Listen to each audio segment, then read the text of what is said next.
Ang kwentong ito ay hango sa totoong buhay. Karanasan ito ni Tantan. Taong 1974, Imelda, Zamboanga, Sibugay.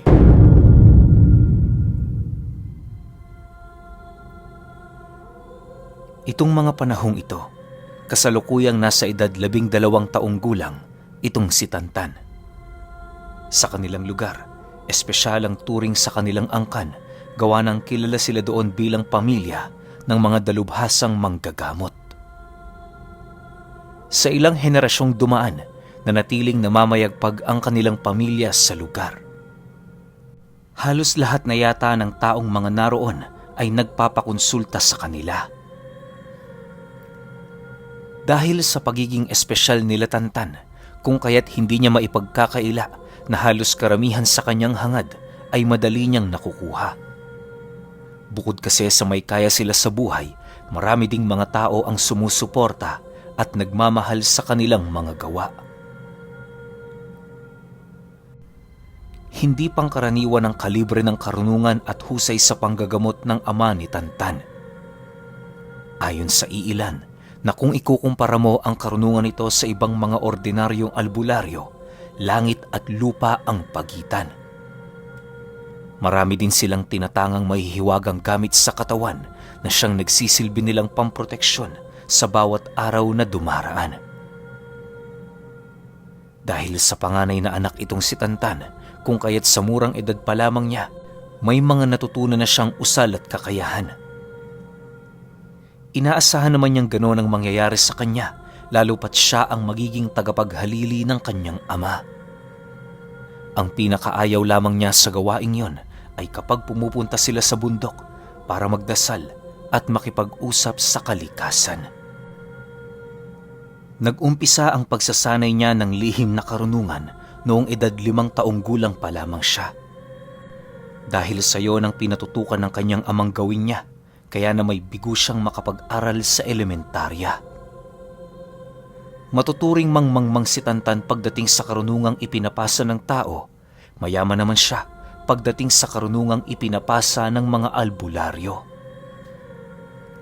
Sa murang edad niya, nakakagawa na siya ng mga imposible, kagaya ng pagbulong sa mga binhing tumutubo sa lupa. Sa edad niyang 12 taong gulang, nagawa na niyang mabuksan ang kanyang ikatlong mata na siyang nagbibigay sa kanya ng kakayahan para masilayan ang mga nilalang na hindi nakikita. Ayon kay Tantan, na ang mga ninuno nila patuloy pa ring naninirahan sa kanilang tahanan para makapagbigay ng payo sa bagong pinuno ng kanilang angkan.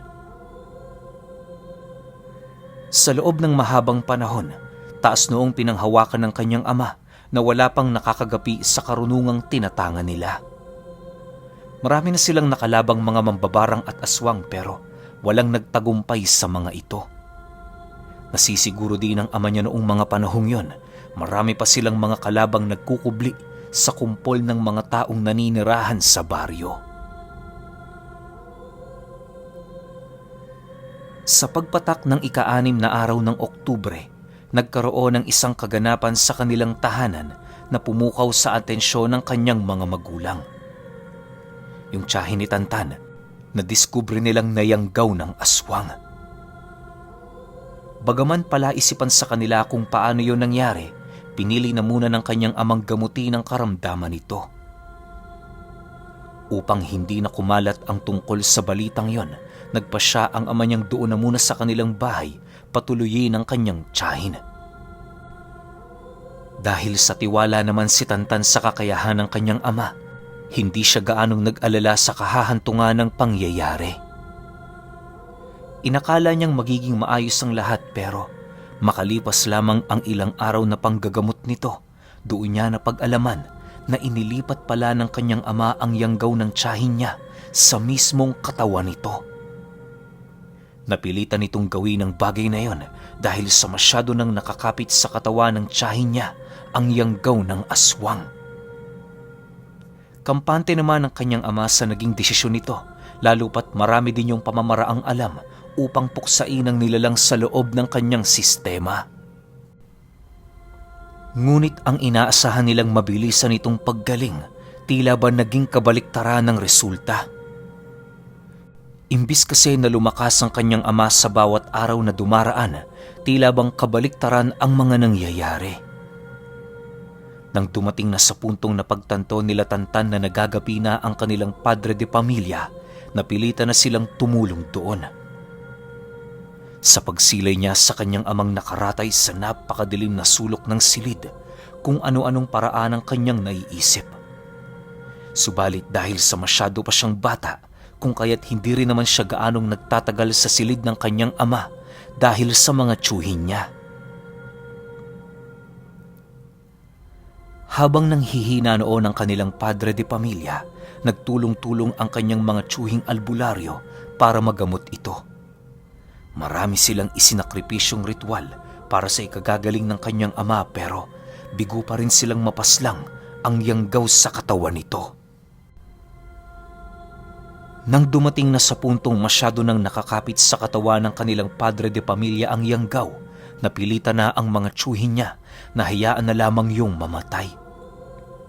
Ang ginawa nila, itinali yon ng kadena sa loob ng silid at hayaang hindi kumain ng halos 2 linggo.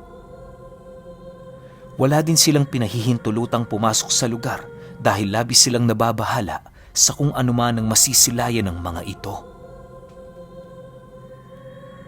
Sa bawat gabing dumaraan, wala silang ibang naririnig sa loob ng silid ng ama ni Tantan kundi mga pag-ungol at pag-angil.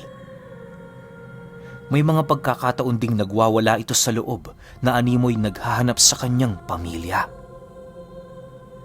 Kahit nais na noon nila Tantan na pasukin ang kanilang padre de pamilya, hindi pa rin nila yun ginagawa dahil alam nila sa kanilang sarili na tuluyan na itong nasakop ng yanggaw. Para sa kanila, isang kahiyahiya ang bagay na yon dahil kilala ang kanilang pamilya bilang angka ng mga dalubhasang albularyo. Upang hindi na kumalat ang usapin sa kanilang lugar, itinago nila ito. Ang naging rason nila sa mga pasyenteng magpapagamot sana sa kanyang ama, meron yung pinuntahang lugar na malayo. Lumipas pa ang 1 buwan, wala na silang naririnig na kakaibang ingay sa paligid. Nang mapagtanto ng mga tiyuhin niyang patay na ang kanyang ama, nagpasya na yung buksa ng silid.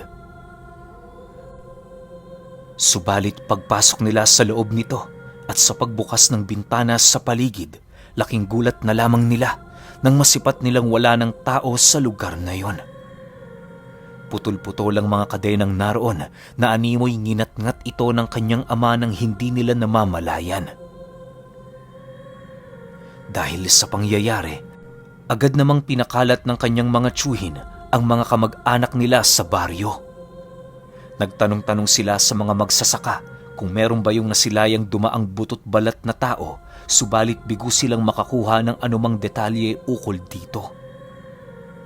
Nang mapagtanto nilang hindi na nila yon matutunton, sinubukan nilang itago ang pangyayaring yon.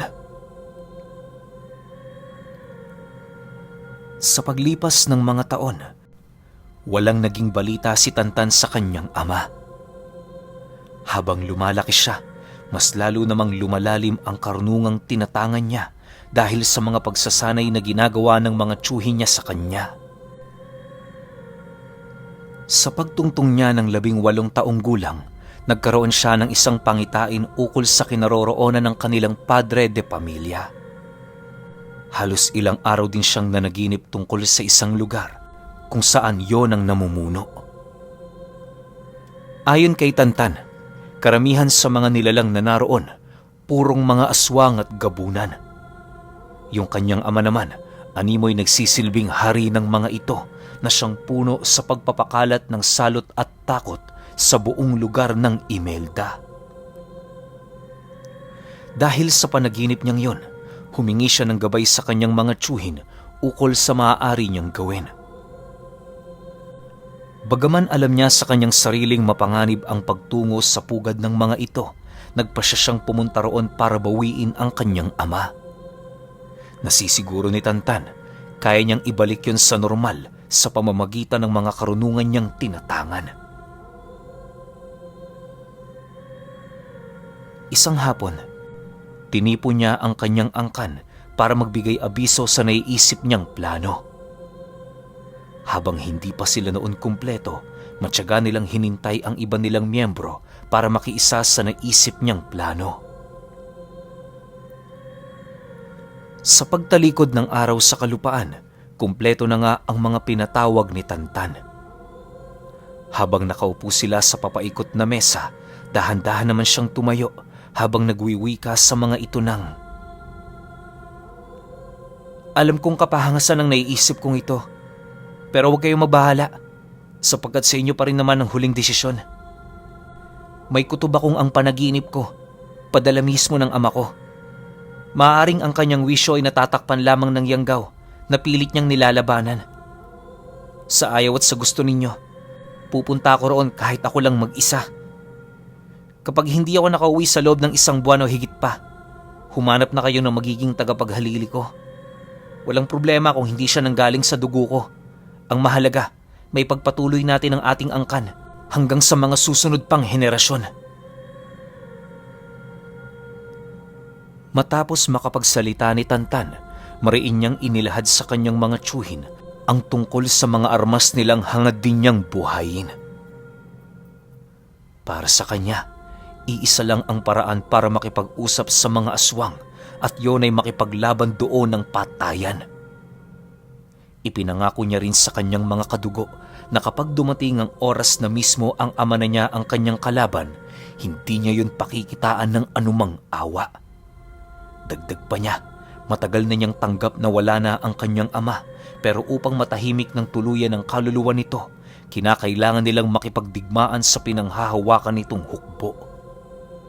Bukod kasi sa mapapalaya nila ang kaluluwa ng dati nilang pinuno, marami din silang matutulungang tao na kabilang sa sakop na teritoryong pinagkukuhanan ng pagkain ng mga ito. Dahil sa desisyon ni Tantan na tumungo sa lugar na yon, kung kaya't hindi na nakapagreklamo ang kanyang mga tiyuhin. Kahit papaano, hinahangad din ng mga itong mapalaya ang kaluluwa ng kanyang ama na halos mag-iisang dekada nang nakakulong at naghihirap. Matapos ang kanilang pagpupulong, agad namang inilabas ng kanyang mga tiyuhin ang kanilang mga armas na matagal nang nakatago sa ilalim ng papag ng kanilang bahay. Isa-isa nila yung hinasa at pinatalim upang masigurong kaya pa rin itong makipagsabayan sa mga malabakal na kuko ng mga aswang. Nang malinisan na nila yon ng tuluyan, muli nilang binuhay ang mga sandata sa pamamagitan ng mga lihim na karunungan ng kanilang angkan. Sa pagsapit pa ng sumunod na araw, paisa-isa nang nagpaalam ang mga tiyuhin niya sa pamilya ng mga ito. Pagpatak ng 4:00 ng hapon, umusad na ang kanilang grupo patungo sa dulong parte ng Imelda kung saan nagtatagpo ang hangganan nito at ng lugar ng Alicia. Lahat sila, armado ng mga buhay na salita sa katawan at mga armas na nababalutan ng napakaraming sumpa laban sa iba't ibang uri ng mga nilalang. Ang lahat ng bundok na kanilang dinaraanan noon kusang nilalayasan ng mga itim na elemento at engkanto dahil sa presensyang dala nila na halos nakakasunog na ng kaluluwa ng mga nilalang na nasa panig ng kaliwa. Upang mas mapabilis ang kanilang paglalakbay, gumamit sila ng mga lagusan na tanging ang angkan lamang nila ang may alam. Ang lagusang pinasukan noon nila Tantan nagdudugtong-dugtong sa bawat bundok na iyong makikita sa buong parte ng probinsya nila. May hahalin tulad mo ang lagusang ito sa tanawan gawa ng gumagamit yon ng mga bagay na matagal nang binalot ng kalikasan. Hindi rin basta-basta ang pagtawag o paggawa sa mga lagusang yon dahil nangangailangan ito ng gabay at kakayahan ng isang diwata. Sa pagpatak ng 11:00 ng gabi, nadapo na nga ang kanilang pangkat sa pinakadulong parte ng Imelda. Mula roon, nasipat nila ang isang maliit na baryo na animoy pinapalibutan ng tipak ng bato. Habang pinagmamasdan nila ang paligid, nasisipat nilang wala doong gaserang nakasindi na siya namang nagiging mahirap para sa kanila upang masilayan ang mga nilalang na nagbabantay sa lugar. Bagaman alam ni Tantan na may mga sigbing itim ang unti-unti nang pumapalibot sa kanila, aminado din siyang may mga aswang sa himpapawid na pilit nagmamasid sa kanilang pangkat. Dahil sa wala na sila noong pagpipilian, kaya na may ang ginawa nila ipinagpatuloy ang kanilang pag-usad patungong baryo.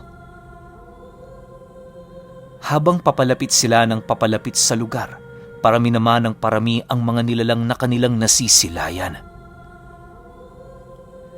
Maya-maya pa, bahagya naman silang natigilan nang masipat nila ang iilang mga gabunang may kadena sa liig. Pinapasa ng mga ito ang isang upuan na animoy gawa sa pinagtagpi-tagping buto. Sa pagsilay nila sa nilalang na nakaupo sa tronong yon, bigla namang nanlaki ang kanilang mga mata nang masipat nila ang wangis ng kanyang ama. Napakarami nitong pantal sa katawan na animoy pilit lamang itong binubuhay ng mga nilalang. Sa pagpapatuloy ng mga bagay na kanilang nasisilayan, bigla naman nila itong nakitang lumundag patungo sa harapan ni Tantan. Pagsilay ng kanyang mga tsuhin sa ginawa ng nilalang, mabilisan naman nila yung nilapitan para siya ay protektahan. Subalit, bago pa man makalapag ang ama nito sa kanyang harapan, bigla naman yung umatras ng bahagya sabay tawa ng malakas. Makalipas lamang ang ilang minuto, nakangisi naman yung tumitig sa kanila habang nagwiwika ng, "Matagal na panahon ang inyong pananahimik, mga albularyo. Sabihin ninyo, ano ang pumasok sa utak nyo at nagkaroon kayo ng lakas para pumunta rito? Huwag na kayo magbakasakali pa, sapagkat ang katawang ito matagal ko ng pagmamay-ari. Salamat sa babaeng naging daan ko para makuha ang aking matagal nang inaasam."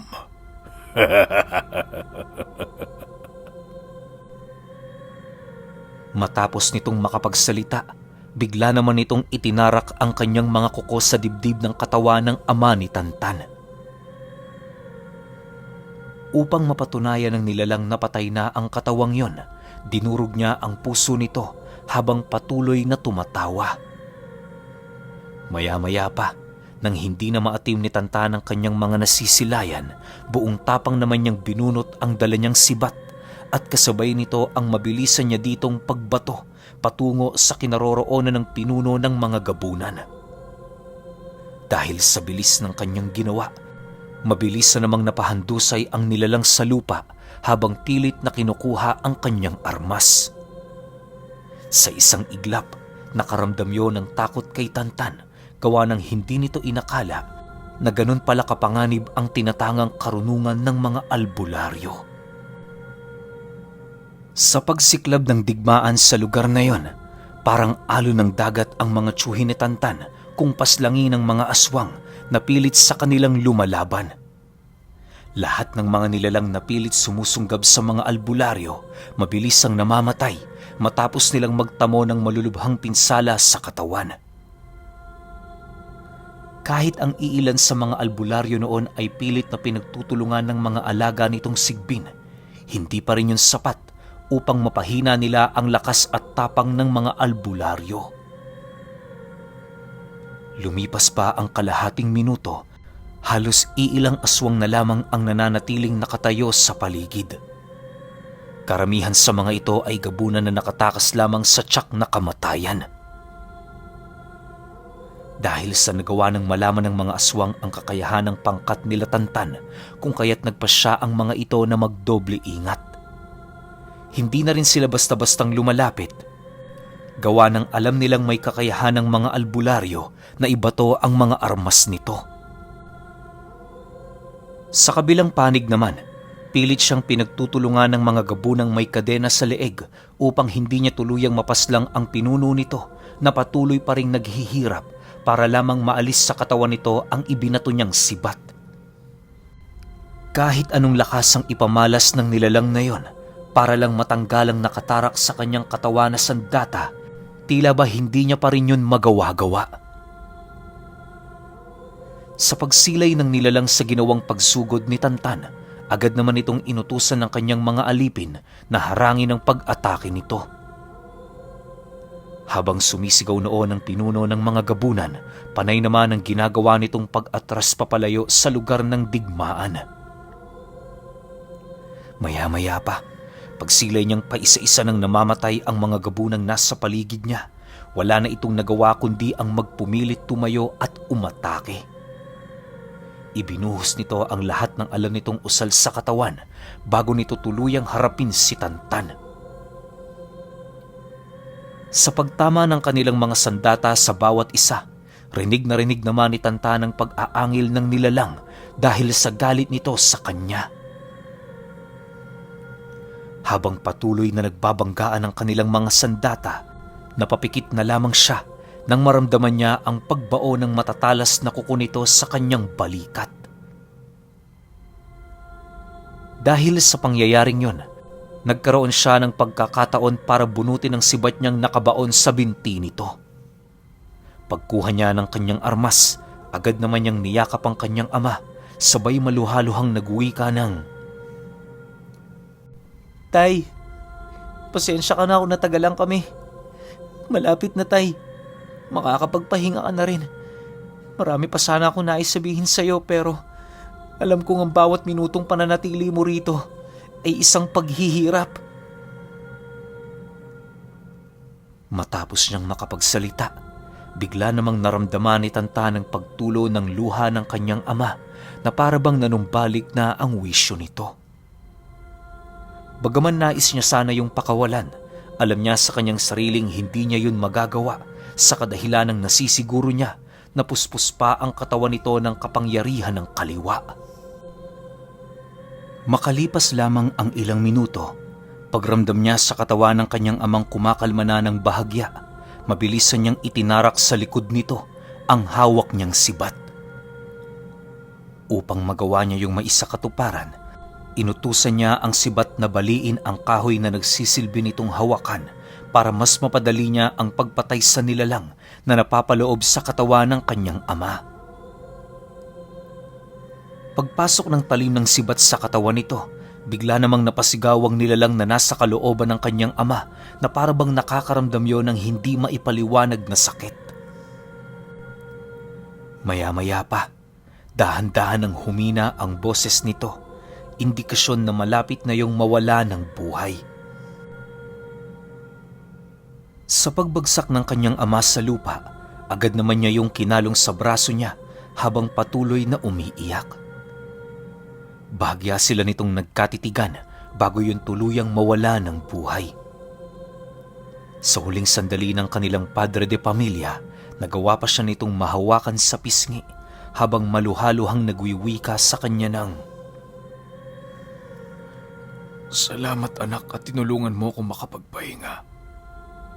Walang araw na hindi ko kayo inisip.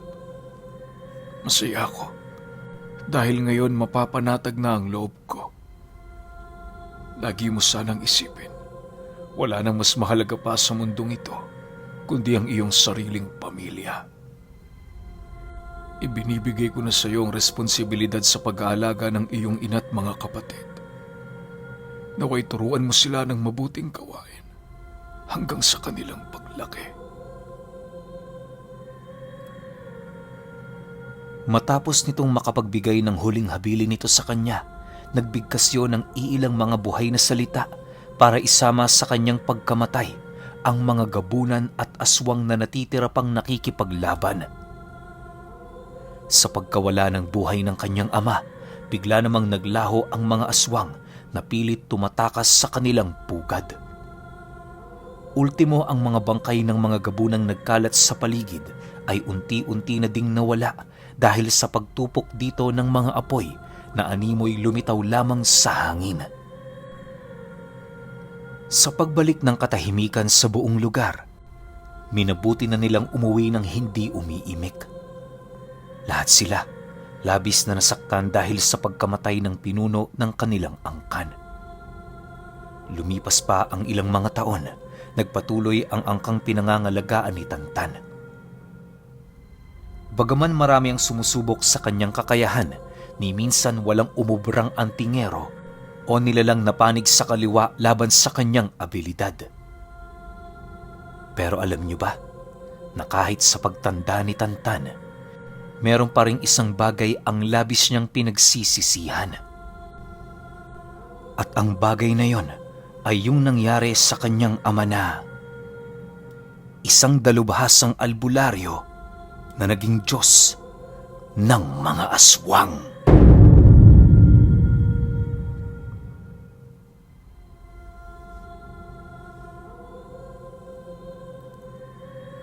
Okay, opinyon ko sa kwento. Medyo nakakalungkot lang yung nangyari sa tatay ni Tantan, no? Kasi yung tatay ni Tantan, wala namang ibang hinangad yun sa buong buhay nila kundi tumulong sa mga tao na malapit sa kanila o yung mga kapitbahay nila, yung mga nasa baryo, di ba? Tapos, ang ending lang, yung kamag-anak niya na nayanggaw, nilipat niya sa kanya kasi nga confident siya na magagamot niya yung sarili niya, pero hindi. Hindi niya nagamot. Isang magandang patunay lang din to na kahit gaano ka pakalakas, kahit gaano kalalim yung aral mo, meron at meron pa rin isang bagay na talagang makakatalo sa'yo.